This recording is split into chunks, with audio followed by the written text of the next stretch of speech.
News voice, जो हर खबर से आपको कराए रूबरू। मनोहर सरकार भले ही प्रदेश के हर गरीब और जरूरतमंद को मुफ्त इलाज मुहैया कराने का दम भरते नहीं थकती हो, लेकिन रेवाड़ी में आकर सरकार के यह दावे हवा हवाई होते दिखाई पड़ रहे हैं। यहां ना सिर्फ मरीजों के साथ दुर्व्यवहार किया जाता है, बल्कि चिकित्सकों के निजी स्टोर संचालकों के साथ कथित साठगांठ के चलते उनकी जेबों पर डाका भी डलवाया जा रहा है। यह हम नहीं कह रहे, बल्कि यह कहना है इलाज के लिए सरकारी अस्पताल में आने वाले उन मरीजों का जो घर से तो यह सोचकर आते हैं कि सरकारी अस्पताल में मुफ्त इलाज मिलेगा, लेकिन यहां आने पर उन्हें इलाज के नाम पर हजारों रुपए के सामान की पर्ची थमा दी जाती है। दरअसल रेवाड़ी के मोहल्ला कतुबपुर का रहने वाला जयनारायण मजदूरी करके अपने परिवार का गुजारा चलाता है।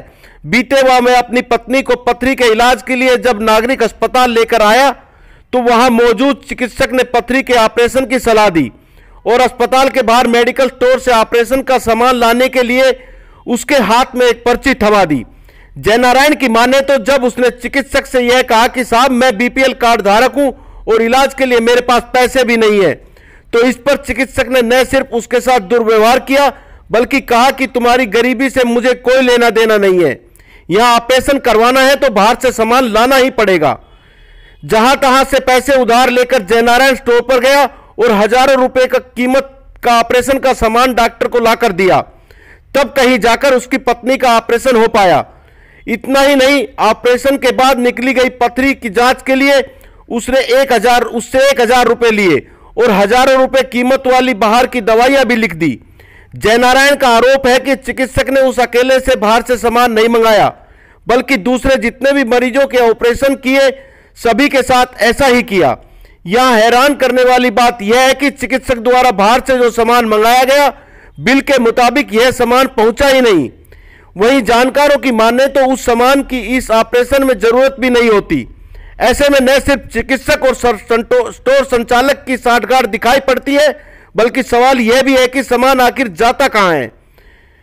एससीबीसी वेलफेयर फाउंडेशन के अध्यक्ष एडवोकेट बीडी रंगा ने इसे गलत बताते हुए स्वास्थ्य विभाग के अधिकारियों और जिला आयुक्त को इसकी शिकायत भेजकर मांग की है कि सरकार ऐसे चिकित्सक के खिलाफ कार्रवाई करे ताकि दूसरे लोगों को मुफ्त इलाज मिल सके। मगर कुछ भी हो, जब इसे लेकर स्वास्थ्य अधिकारियों का पक्ष जानना चाहा तो उन्होंने कैमरे पर बोलने से इनकार करते हुए कहा कि यह मामला अभी उनके संज्ञान में आया है, फिर भी वे इस मामले की जांच किए बिना कुछ नहीं बता पाएंगे। अब देखना होगा कि शासन और प्रशासन इस मामले में क्या कुछ संज्ञान लेते हैं। रेवाड़ी से न्यूज वॉइस के लिए संजय कौशिक की रिपोर्ट। मेरा ऑपरेशन था मेरी मिसेज का, शीला देवी का। मैं गया तो मेरे पास पैसे बने नहीं। वो ऑपरेशन में सामान मंगवाया, सामान के मैं डॉक्टर साहब से पहले कहा सर मेरे पास पैसे तो है नहीं। मैं भैया अपना सामान ला और सोन मेडिकल से लाना। उनके एक लड़का और है जिसने मेरे चिट्ठी बना के दी थी डॉक्टर ने चिट्ठी दी। मैं दोबारा फिर बुलाया, मेरी मिसेज बिना ऑपरेशन 2 घंटा रही वहीं कि मेरे पैसे नहीं बने जी। तो मैं किसी कैसे न कैसे पकड़ के जब मैं सामान लाया फिर सब वो पथरी का कहने लगा। मैं तो घर आ गया था, मेरी मिसेज ने मतलब पथरी चेक नहीं करवाई।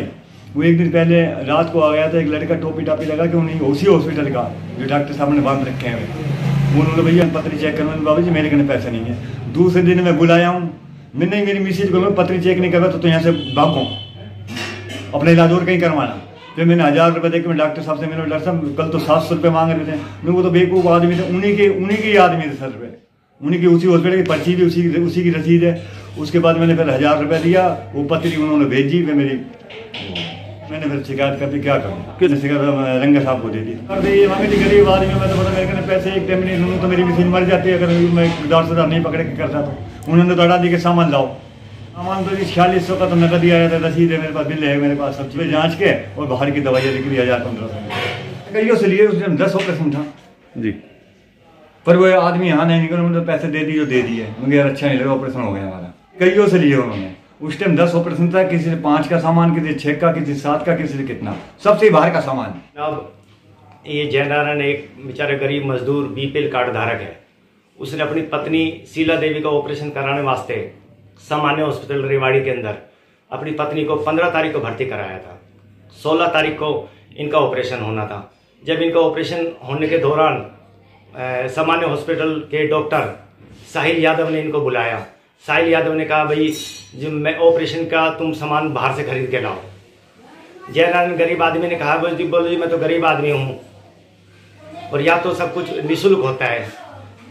तो जयनारायण को डॉक्टर साहिल यादव ने धमकाया, बोलो भाई एक काम करो, तुम सोन मेडिकल पे जाओ, वहाँ से दवाई वो मेडिकल का सामान खरीद के लाओ ऑपरेशन का, तब तुम्हारी पत्नी का ऑपरेशन करूँगा। जयनारायण वहाँ जाके अपनी पत्नी के ऑपरेशन का सामान खरीद के लाया, सामान खरीद के लाके डॉक्टर साहिल यादव को दिया, जब जाके उसने ऑपरेशन किया। उसके उसी दौरान शाम को 16 तारीख को ऑपरेशन के बाद एक कर्मचारी आता है जयनारायण के पास, बोलो भाई तुम्हारी वो घरवाली की पथरी है, उसका जांच करानी है, हमने 700 रुपये दे दो। जयनारायण ने कहा जी अब तो मेरे पास नहीं है 700 रुपये, मैं कल दे दूंगा 700 रुपये। कल दूसरे रोज 17 तारीख को सवम डॉक्टर साहिल यादव वार्ड रूम में गए और जयनारायण को कहने लगे भी तुमने कल पथरी के वो पैसे नहीं दिए जांच के। जयनारायण बोले जी कल थे नहीं मेरे पास, आज मैं 700 रुपये बोले थे, उन्होंने 700 रुपये दे दूंगा। बोले 700 नहीं 1000 रुपये देने हैं भाई तुमने। उन्होंने बोले जी कर्मचारी ने तो 700 रुपये बोले थे। बोले नहीं भाई मैं जो कह रहा हूँ वो काम करो ना, तुम 700 रुपये देने हैं अब तुमने। जयनारायण ने बेचारे ने किसी से उधार लेकर वो 700 रुपये डॉक्टर साहिल यादव को के कर्मचारी को 1000 रुपये दे दिए। उसके बाद इनका जाके ऑपरेशन हुआ है। अब सरकारी अस्पताल जो कि हरियाणा में, हरियाणा सरकार, भारतीय जनता पार्टी की सरकार निःशुल्क ऑपरेशन, निःशुल्क दवाई, निःशुल्क सहायता कर रही है, उसके बावजूद सामान्य अस्पताल के डॉक्टर साहिल यादव जैसे गरीब अनुसूचित जाति के बेरोजगार एवं बीपीएल कार्ड धारक को ऑपरेशन करवाने के वास्ते सामान मंगवाना बाहर से और दवाइयों हजारों रुपए की से दवाइयों बाहर से मंगवाना, उसके बाद इस गरीब आदमी का ऑपरेशन हुआ है। मैंने इस प्रार्थी की शिकायत, जयनारायण की शिकायत हेल्थ डिपार्टमेंट के एडिशनल चीफ सेक्रेटरी को भेजी है कि इस साहिल यादव के खिलाफ सख्त से सख्त कानून कार्रवाई की जाए। इस एक प्रतिलिपि डीसी साहब को दिए और दूसरी प्रतिलिपि मैंने हेल्थ डिपार्टमेंट के एडिशनल चीफ सेक्रेटरी को भेजी है कि इसके खिलाफ कानून कार्रवाई की जाए, जिससे आम लोगों को चैन मिले। तो पैसा नहीं था, ये नु बोली मैं दवाई कहाँ से लाऊं, मेरे पास पैसे तो है नहीं। नु बोले भाई नहीं है तो भाग जाए यहाँ से, अगर तूने ऑपरेशन कराना है तो दवाई ये मेडिकल का सामान, ऑपरेशन का सामान खरीद के लाना पड़ेगा। जब जाके